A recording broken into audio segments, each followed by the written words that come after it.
My name is Julien, and I'm here today to talk about types versus tests.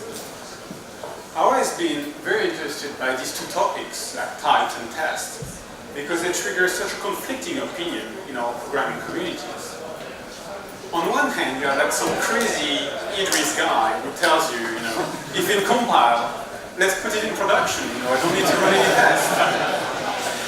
And on the other end of the spectrum, you have like a JavaScript or Python developer that tells you, types are useless, they just slow me down. If I want to get a good application, I would just have a good test suite and that's it. So I always find it funny, how can you have these two opinions, is one is more right than the other, Can we use types or only tests? Or do we need to use both of them together? And that's what I'm going to try to answer today. So first of all, let's review the definition of these two concepts, and let's start with types. What's a type? A type is basically a set. In this case, for example, Boolean is a set of two values, true and false, while int is a much bigger set with roughly 4 billion values of all the int between -2 billion and +2 billion. We also have very peculiar sets like nothing and unit in Scala. Nothing is the empty set. There is no value of type nothing. While unit is the set with a single value inside this empty parenthesis. We also have an infinitely large set, like for example a list of units. A list being a linked list. And because it's a linked list, you can keep adding element as much as you want. There is no limit in its size. So there is infinite number of elements in this set of list of units.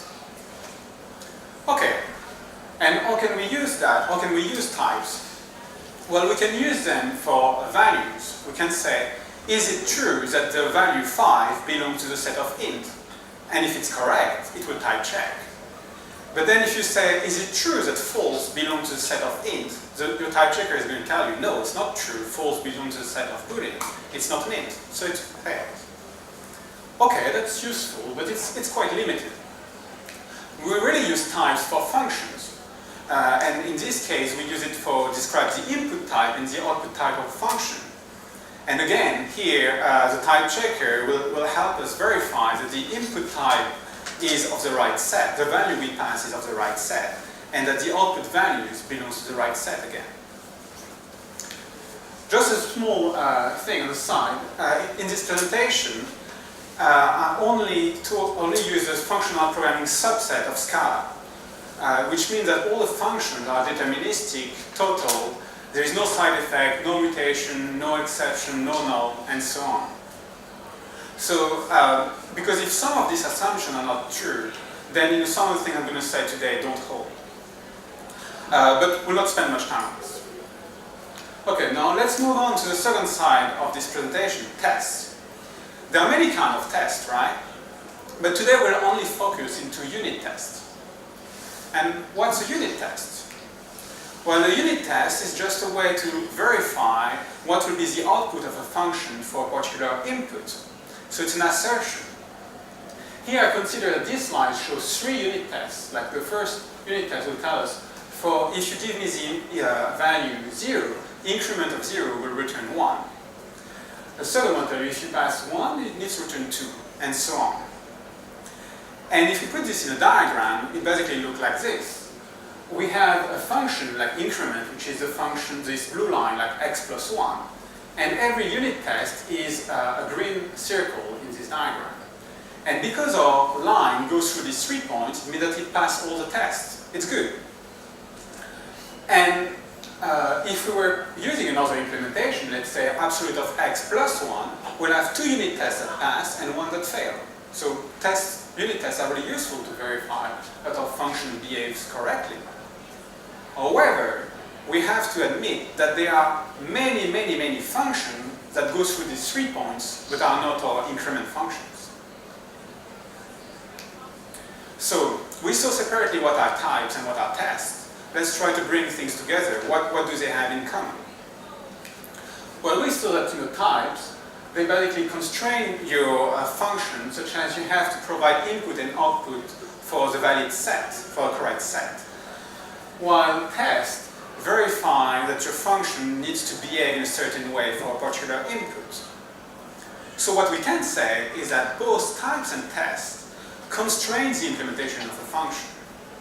It's not a very strong statement, isn't it?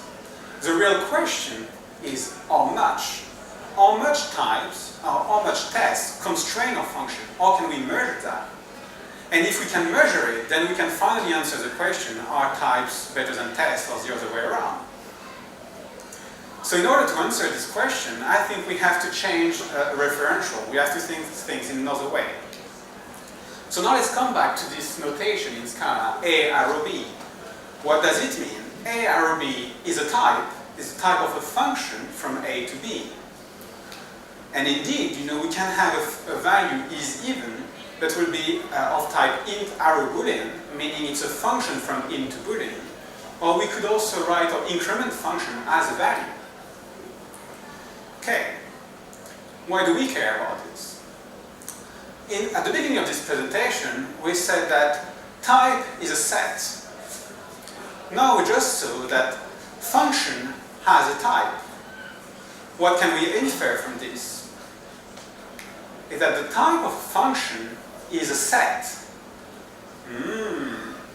What does it mean, type of a function is a set? A set of what? It's a set of implementation. Every single cross in this diagram represents a possible implementation of a function of type A arrow B. And if we look at a concrete example, if we say, okay, between int and int arrow int, every single cross represents an implementation of int arrow int. For example, one of them will be increment by 2, another one will be a constant function returning always 1, or we may have more fancy functions, say, okay, let's calculate the factorial of x and apply modulo of 25. You can imagine there are tons of functions from int to int. I actually have a question for you guys. Do you think that this set is finite or infinite? So who believes there is an infinite number of functions from int to int? Okay, quite a few. Who believes there is a finite number of functions from int to int? So slightly more. And that's indeed correct. There is a finite number of implementation from int to int. It's very big, but it's still finite. And we'll see later exactly how can we calculate it. Now let's try to think about our tests. Where are tests in this picture? What do they represent? A unit test basically makes some of this implementation invalid.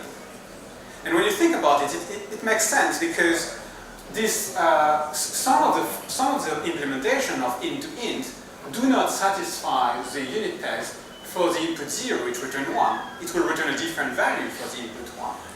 So all these implementations are made invalid because of tests. And so that's why I kind of created a metric that I call VIC, for valid implementation count.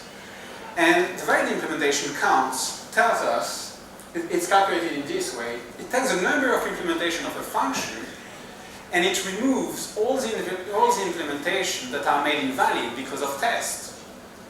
So in a sense what remains is all the implementation that remain valid. So let's have a look at the diagram. What does it mean? Is all the cross in this diagram represent an implementation of a type A or B. And every implementation that are in red represent implementations that are made invalid because of tests. So the VIC of a function is basically the number of cross, the number of implementations that are in the green area. Does it make sense? Okay. And now this leads us to the perfect VIC, the VIC that we always want to get. It's a VIC of 1. What's a VIC of 1? There's basically two ways to get it. On the left-hand side, we have a set that is so small that there is only one possible value, only one implementation. And that's probably what the Idris guy wants to get. It's kind of, a function that, there is only one way to implement it, so you can't get it wrong. If you type check, it works. No way to get it wrong.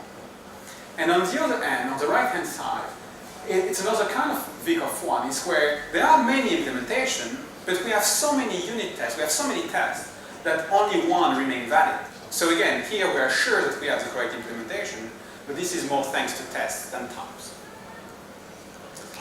So let's review it. Like, what does it mean valid implementation count? It basically counts how many implementations pass the type checker and your tests. So in a sense, it's a measurement of how constrained is your function, or how much freedom do you have to screw things up. Okay, so now let's try to break things down. Let's try to calculate first the number of implementation of a function. How do we do that? Well, first of all, I will use this notation, like this cardinality notation between A arrow B between bar, like this. This means the number of implementation, the number of values in the type A arrow B. How do we calculate this? Well, we need to review what's a function. A function is basically a mapping, right? It's a mapping between values in the input into values in the output. So if we display them like this, like every single value in the input side has to be mapped to one value in the output side. So how do we calculate how many mappings exist? Well, let's imagine that we have n values in the input and m value in the output. For A1, how many choices, how many ways do we have to map A1? We have m ways. We can map A1 to B1, we can map A1 to B2, up to Bn, right? What about A2? The same, because A1 and A2 can map to the same value, right? You can have a constant function where everything maps to the same values. So we'll multiply m times n times m, n times, which is m power n, and if we express this in terms of b and a, it's b to the power of a. So the number of implementation of a function from a to b is a number of values in b, number of values in the output, power number of the value in the input. That's quite an interesting result. And let's have a look. We're asking, like, how many implementation exists for increment. So increment is between int and int. So it's int, number of element in int, power number of element in int. So there is 2 power 32 int, around 4 billion. So the number of implementation for a function int to int is 4 billion power 4 billions. What can we say about it? It's big, right? But precisely, it's so big that you will need 41 billion digits just to encode it. Can you imagine 41 billion digit long? So basically, we take this room, we write digits all over the place, and we still haven't arrived to how big is this number. It's impossible really to think about it. But it's still finite. Okay, but this doesn't have to be the case, because it's an exponential, of course it grows quickly, but not all our types have a size of 4 billions. We can have much smaller types. So for example, we can say like day of the week represent like, Monday, Tuesday, Sunday, and up to Sunday. So there will be 7 values. So if we have a function, a day of the week to Boolean, there will be Boolean power day of the week implementation, which is only 128, which is much more reasonable. Okay, so we saw how to calculate the number of implementation for a function. Now let's try to see like how many implementations are made invalid because of tests. So the question is, how much a single unit test impact our VIC? Does it make, well, there's a problem. But does it mean like one implementation will become invalid? Does it make like 2 implementations invalid? Does it make a bunch of them invalid? How do we calculate that? Let's look at a concrete example. Let's think that we have a function, day of the week to Boolean. We don't really care about the implementation. And we have one unit test. This unit test tells us that for Tuesday, it has to return false. So how many valid implementation do we have for this function? Well, so let's count it. For Monday, we have 2 possible ways, 2 possible mapping. Because Monday can map to false or to true. For Tuesday, there's some, wow, I don't know what happened, but okay, I will just explain here. For Tuesday, we only have 1 possible mapping. because Tuesday has to map to false, because the unit test tells us that Tuesday needs to map to false. So here what you cannot see in this diagram is that we do 2 times 1. What about Wednesday? We'll have again 2 ways to map Wednesday to a Boolean, false or true. So here a single unit test divide our Vic by 2. So if we go over there, we can actually have a table that tells us if we have 0 unit tests, we have 120 valid implementation, while if we have 1 unit test, we only have 64 that remains valid. 2 unit tests, 32, and so on. So what can we get from this table is that if we have a unit test, we get a Vic of 1, the perfect Vic. And this kind of makes sense because if you have a unit test, it means that every single value in your input side has a unit test telling you what you need to return, so there is no freedom. Okay, nothing fancy. Another thing that tells us is that every single unit test divide our Vic by b. In this case, b is 2, but if b was bigger, it would be the same. Okay, so now let's try to generalize. So we said like the Vic of a function from 1 unit test is b to the power of a divided by b. So it's b power of a minus 1. What about 2 unit tests? It's b to the power of a minus 2. What does it mean? It means that the Vic of a function, and this is probably the most important slide in this presentation, is b to the power of a minus n, where n is a number of unit tests. So that what I find very interesting in this metric is that it really combines together types and unit tests and give you a measurement of how constrained is your function. And we can see from this a couple of things, is that we can say, how can you reduce your Vic? How can you improve it? You can either use smaller types, so you can use smaller b or smaller a, or you can write more tests. And we can also see that unit tests have roughly the same impact as the size of the input.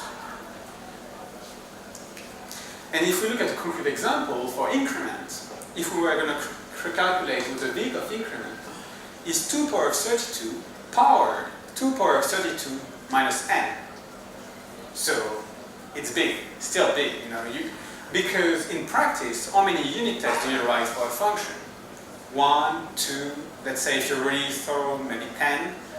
What is 10 comparing to 4 billion? Nothing. So it's very negligible. And we still have a number that we can't even pronounce. So that's why I thought that we could create another matrix that I call like logarithmic valid implementation count, or LVIC, which is basically the log in base 2 of Vic. And the nice property of a logarithm is that it basically transforms an exponential into a multiplication. So it's just a way to basically keep using Vic, but get numbers that are a bit more reasonable, that at least we can pronounce in some cases. Okay, so let's calculate the LVIC for increment. So if we do the math, we come up that the LVIC of increment is 137 billions minus 32n. So it means that, basically the impact of times is 137 billion, and every time we run a unit test, it removes 32 to this value. So we can see that unit tests have a marginal impact for this function. So let's review quickly what we saw today. Is that, first of all, we saw that function type are sets. And this was very important. This was what led to basically Vic and understanding how types and tests relate together. We saw that Vic and LVIC are a measurement of how constrained is a function. We saw the formula for Vic and LVIC. And we saw that there are basically 2 ways to reduce your Vic, is to use smaller types or use more tests. And we noticed that unit tests are really impactful if your input type is of a reasonable size. Okay, so let's try to take all of this and let's try to apply it to some concrete example. Let's try to see how can this help us in our day-to-day job. So let's imagine we have a function get dialCode that gives us for some country encoded as a string we get back an option of an int. So this option of int represents the dialCode you will put on your phone to call someone in this country. So for this we'll have 3 unit tests that will say, for the string United Kingdom, I get sum of 44. For the string France, I will get sum of 33. And for the string foo, I will get none, because there is no country called foo yet, at least. Okay, so what will be the Vic or LVic of this function? The formula tells us it's a minus n log 2 of b. So let's calculate it. It's basically number of string minus 3, because we have 3 unit tests, log 2 of number of int plus 1, because an option of int is an int, or a num, so int plus 1. So what can we say about this formula already? We can say that basically the number of unit tests is really negligible, because we are comparing how many strings exist, and it's actually finite in the Java ecosystem. So we are comparing the number of strings to 3. It's negligible. And so we can actually make some approximation, and we arrive that roughly the LVic of get dialCode is 32 times the number of strings. So it's massive. So what can we do? Let's go back quickly. What are our options? Well, we can write more tests in order to reduce it, but we saw that it's a bit like a lost cause. How many unit tests do we have to write in order to have a significant impact in LVic? Billions and billions and billions of unit tests. You're not going to do that. So what are the only option is that we have to reduce the types. That we don't have any choices. So how can we reduce the types? Well, we can say that encoding country as a string is probably a bad idea, because there are billions and billions and billions of strings. While according to Wikipedia, there is only 193 countries in the world. So it's kind of an overkill, encoding countries as a string. And you probably don't want to support all the countries for your application. So let's say we only support 50 of them. And we can enumerate them in this steel tree. So now we can have a get dialCode v2, a new version of get dialCode that says, if you pass me a country, this enumeration, you get back an int. So first of all, it shrinked massively the input, because we went from a string to an enumeration that has only 50 values. And it also reduced the output type, because now that we know that because we have a correct country, we know that every single country has a dialCode, so we don't need to deal with failure. It's nice. And for completion, we'll also need a parse country function that, if you give me a string, it will potentially try to parse it and get a valid country out of it. So let's try to use LVic to calculate the LVic of get dialCode and parse country. So for get dialCode, we get this country minus 2, because we have 2 unit tests, log 2 of int.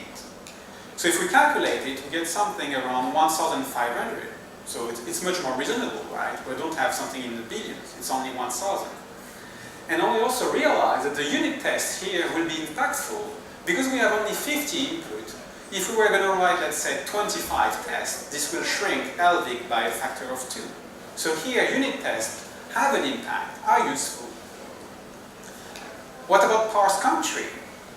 Well, here it's a bit different case, because again, we have string as an input, and string is a very nasty type. It's far too big. So if we calculate the LVic of parse country, we get something around 6 times the number of string. So it's still massive. But when you think about it, if you compare the two functions, we basically get a reduction of a factor of 5 by using country, by using an enumeration. And because LVic is a logarithm, reducing things by a factor of 5 has a massive impact. It's a really great change. So, yeah. Let's try to pick up another example. Let's think about a function from the standard library, compare. So you can compare many things together, like int together or byte together. And what the standard library in Java or Scala tells you is that if you compare 2 bytes together, you get back an int as an output.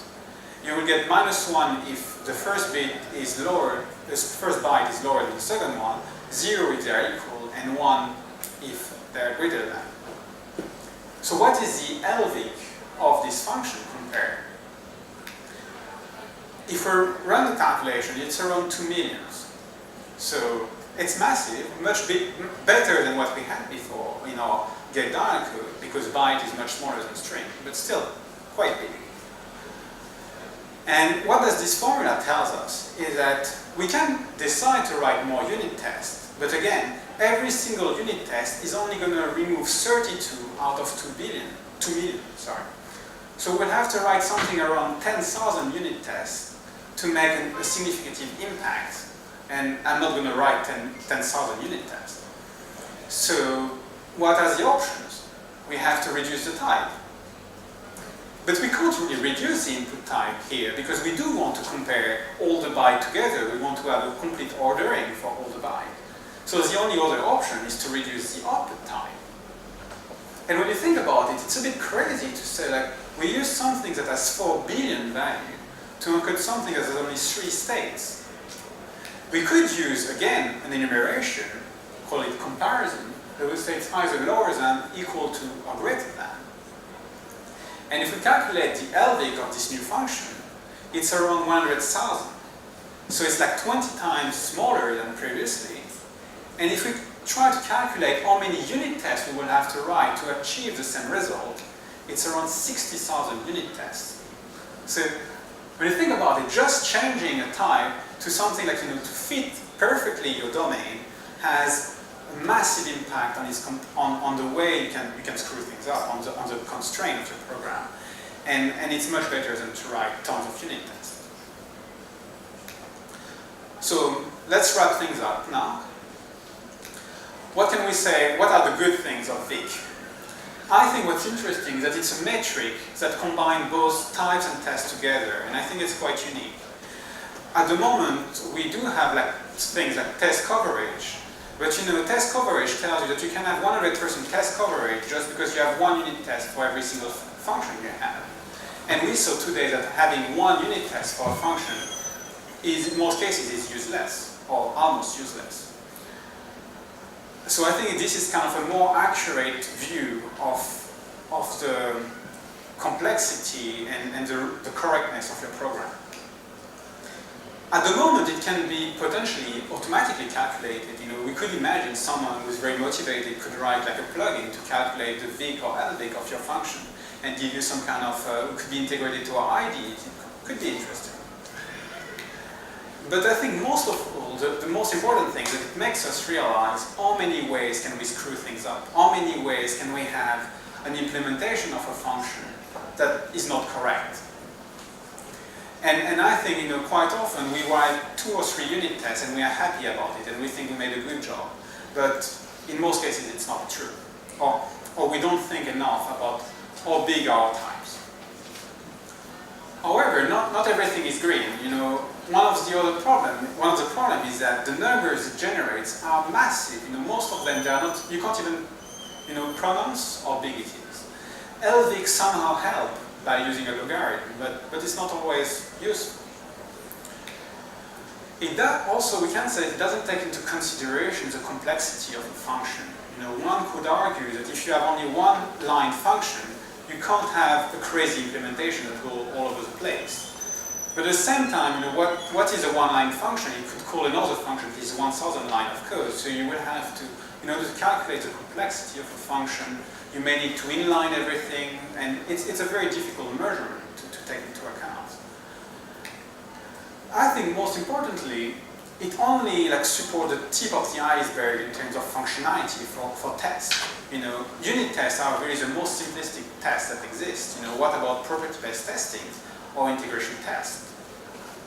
But the same is true for types. I would say even more true for types. What about parametricity, like parametric polymorphism? What about type classes, GADTs, dependent type? All these more advanced features of types will be able to reduce our VIC considerably. But we don't really have time today to look into this more advanced feature. And if you're really motivated, I will do a slightly longer version of this talk in scalar change. And I will give some of the example of how can we use property-based tests or parametricity to really shrink our VIC in a much more massive scale.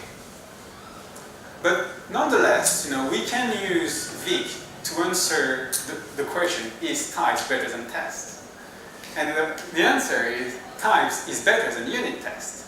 Because in Scala, you can encode an untyped function, right? You can say a function any to any is an untyped function, is the same as a function in JavaScript. And if you have, how many values exist of type any?